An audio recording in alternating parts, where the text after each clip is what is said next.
Flop సినిమాకు ప్రచారం ఎక్కువ, ఓడిపోయే పార్టీకి డైలాగులు ఎక్కువ. ఈ నానుడి ఇప్పుడు ఆంధ్రప్రదేశ్లో కనిపిస్తోంది.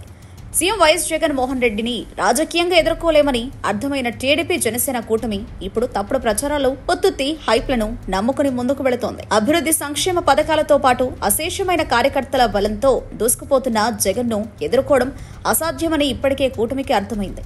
దీంతో తమ భవిష్యత్తు కళ్ల ముందు కదలాడుతుండగా చంద్రబాబు తన అసలు కుట్రలను బయటకు తీశారు. అందులో భాగంగా ఏనాడో రాజకీయ వ్యూహకర్త అనే వృత్తిని వదిలేసి పూర్తి రాజకీయ నేతగా మారిన ప్రశాంత్ కిషోర్ తో ఒక తప్పుడు కామెంట్స్ చేయించి దాన్ని ప్రచారంలో పెట్టి ప్రజలను నమ్మించాలని చూస్తున్నారు. చంద్రబాబు మళ్లీ గెలుస్తాడని ప్రశాంత్ కిషోర్ ఎక్కడా ఒక్క ముక్క చెప్పకపోయినా తన ఎల్లో మీడియాలో మాత్రం ప్రచారం చేసుకుంటున్నారు. ప్రశాంత్ కిషోర్ ఎక్కడ వైఎస్ఆర్సీపీ గెలవదు అని చెప్పలేదు. చంద్రబాబు వైఎస్ఆర్సీపీ మీద యుద్ధం చేయాలి, జగన్ బలంగా ఉన్నారు అని అన్నారు. దీనిని పచ్చ మీడియా వక్రీకరించింది. కానీ జగన్ ముందు వీళ్లంతా దిగదుడిపే అని ప్రజలు నమ్ముతుండడమే కాకుండా మళ్లీ వచ్చేది జగనే అని ఎవరిని చెప్పినా జగన్ గెలుపును ఆపలేరని ప్రజలంటున్నారు. ప్రశాంత్ కిషోర్ ను ప్రత్యేక విమానంలో తీసుకువచ్చి మరీ చంద్రబాబు నాయుడు అంతరంగికంగా భేటీ అయ్యారు. ఆ భేటీలో తమ పార్టీ కోసం వచ్చే ఎన్నికల్లో పనిచేయాల్సిందిగా చంద్రబాబు కోరారని ప్రచారం జరిగింది.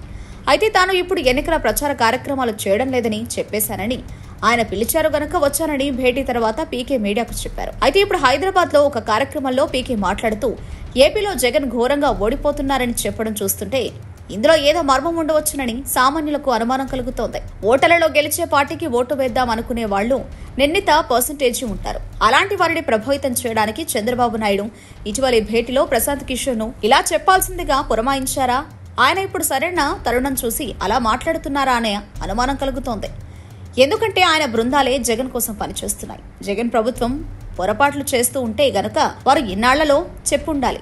అలాంటిదేమీ లేకుండా ఎన్నికలు వచ్చేశాక పాలన బాగాలేదు, ఓడిపోతారు అనడం అంటే రెండే ఆప్షన్స్ ఉన్నాయి. వాళ్ళ బృందాలు వందల కోట్ల రూపాయల ఫీజులు తీసుకుని మోసం చేసైనా ఉండాలి, లేదా చంద్రబాబు నాయుడు ప్రేరణతో ప్రశాంత్ కిషోర్ ఇలాంటి మాటల గారడి చేస్తుండాలి అని ప్రజలు భావిస్తున్నారు.